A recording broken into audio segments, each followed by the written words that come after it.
nagkwento sa parang-mesina ng mauntiwa.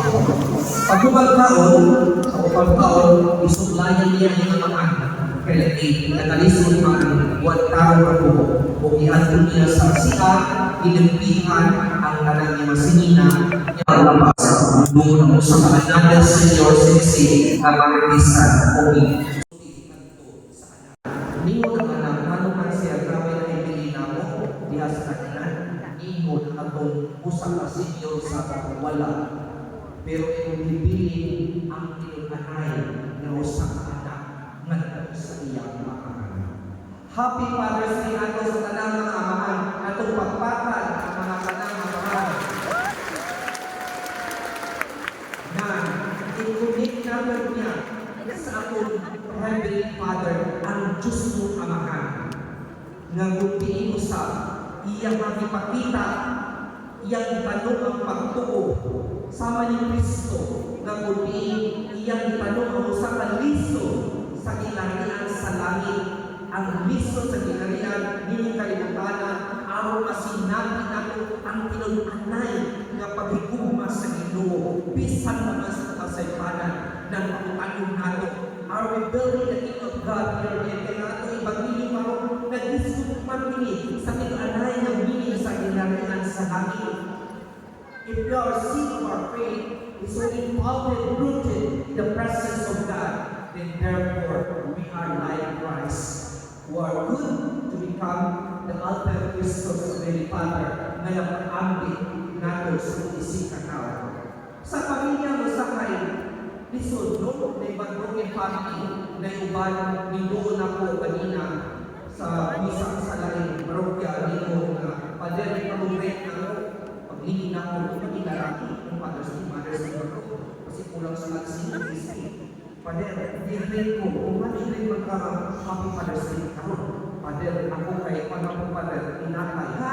Gusto inakay ko siya, inuwan ko yung ibang pikatan ng inakay, hindi pa rin inakay yung inang at tatay ako ng aming pamilya. At pagpapalo sa mga inakay na kaya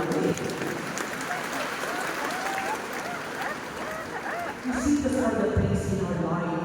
Ang atong going the journey in our life, nagkadiyang magsuray. Pero diha sa itong pagpuo, diha sa itong pagyupo, upahan sa sikay, upang hata, o giya, ang pamaturan kinabuhi, kung ang dalan ng Kristo, bisa pamaturan ang mga pagsuway ng Kristo kinabuhi, malingkod kita, kayo yung starting building God's kingdom, diha sa kupasing-kasing, diha sa pumaguna, kaya hindi ang ilo na nagaupan ka nato. Bisa pamaturan, very hard ang atong kinabuhi, but mahimong kinitaan, kaya nagatuo kita, nagasali kita, ng ilo, andam, giyak ka nato. From the first reading, tapos sa katanan, na kung panahon na nag-isod ng mga tao, they were into imperfections in life.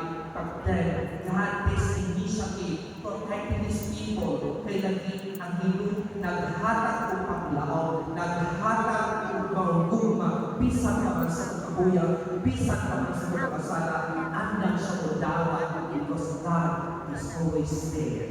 He will show His Heavenly Father, His heavenly love to us. Isan pa man, natin ang word is ay pag-iman. Karita na. Muna sa kinikahakin pa isulto ni Kristo sa tupungan nito. Nga kundi kita maningkamot kita, nga makita na mo ang kamaturan, nga bisan pa man hindi mapagsuway. The reason why we always attend Mass every Sunday, kaya ihalan ang mga pagsuway, at ihalan ang mga difficult life, the times when we experience pitfalls and the close to darkness in our life, we believe that the victory in the presence of God is always in us, na hindi kita masagda sa itong kinabuhi. Kaya na ito nakakita,